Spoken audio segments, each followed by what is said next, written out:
My name is Clive and I welcome you to my bread making masterclass.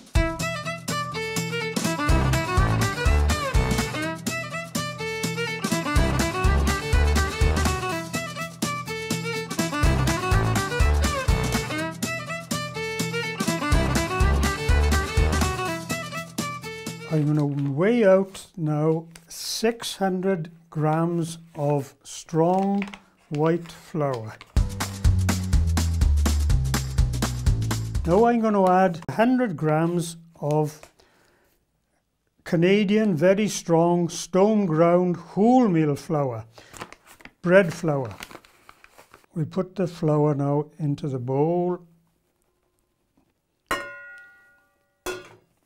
Give it a little mix through.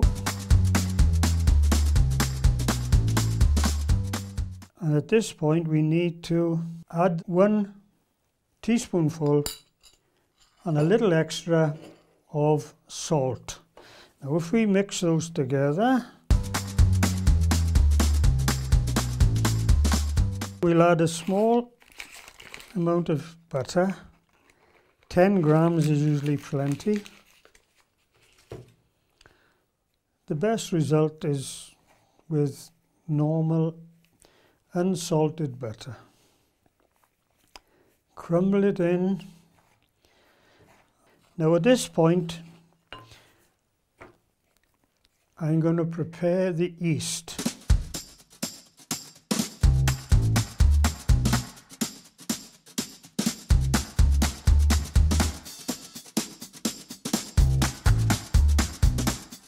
There you can see the 2 distinct layers now between the water at the bottom and the yeast and the sugar fermenting at the top.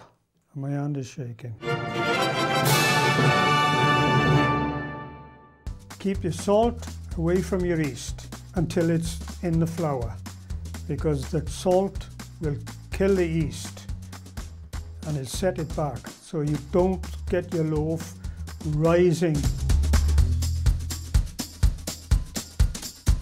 So what I'm going to do now is pour this into the flour, and in it goes like that. Now what I will do is put the remaining water back into this bowl so that none of the yeast and sugar is wasted. So we'll start mixing this in now to make it just like as if you're making concrete, and hopefully the bread won't turn out like concrete. Now we can put the remaining water on top of that and keep a little bit back like that. Slowly it starts to come together. I think it's a little on the dry side. That can be accounted for any number of reasons. The dry day, the atmosphere, everything. So we'll use the last of the water and mix it in.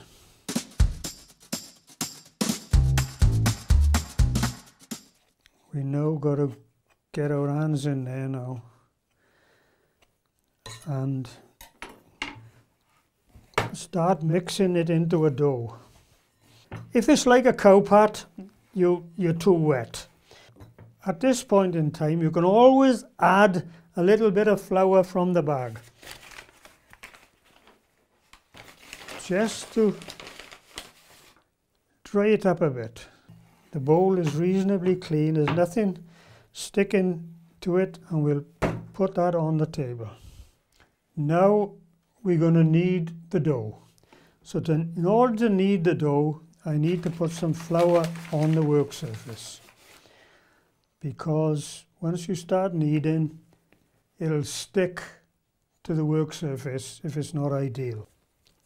This is the kneading process. Now this is the most laborious part of the job. Fold it in back into the middle, fold this one over the top. Turn it round and continue to push and drag the dough back towards you with your other hand. Fold it into the middle, fold it back over, turn it around. Continue to do this. A lot of people say the more kneading you do is often better than the ingredients you put in. but I don't know whether that's true. Fold it into the middle, fold it back. Turn it round, and the same again.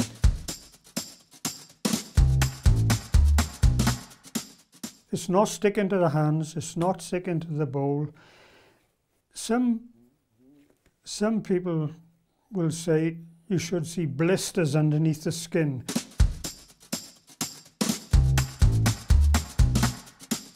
At this point, at this stage, we've got the dough in the bowl, and we will now accelerate the proving of it by putting it in a warm oven. It's not hot, it's warm.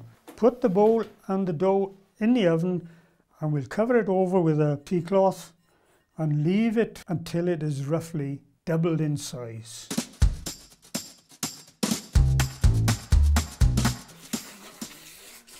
We need to grease the tins. Greasing the tin is quite important.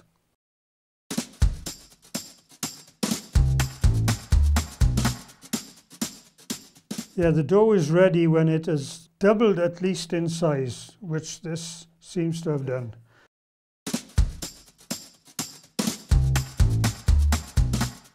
Now we need to knock this dough down now, and a little secondary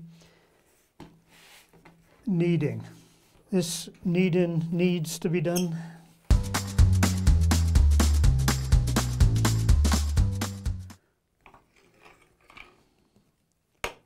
If you want to subdivide this into and make bread rolls, so be it. You know, you just got to do the best you can. You cut it and divide it, subdivide it, but I'm going to make 2 loaves of bread because that's what I want for my sandwiches.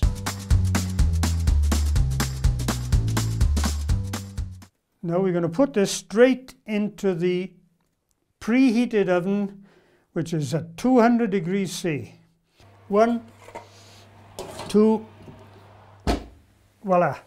Then it's just a matter of sitting down now and watching Blue Peter or whatever you fancy.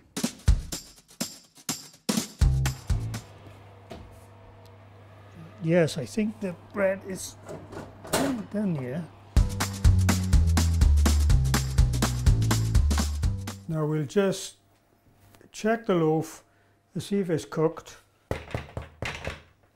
Tap the base. If it sounds hollow, it's cooked. There's the 2 loaves we've made. You might be able to get them a bit better shape than what I've got here. That was my masterclass. Good luck with your bread making.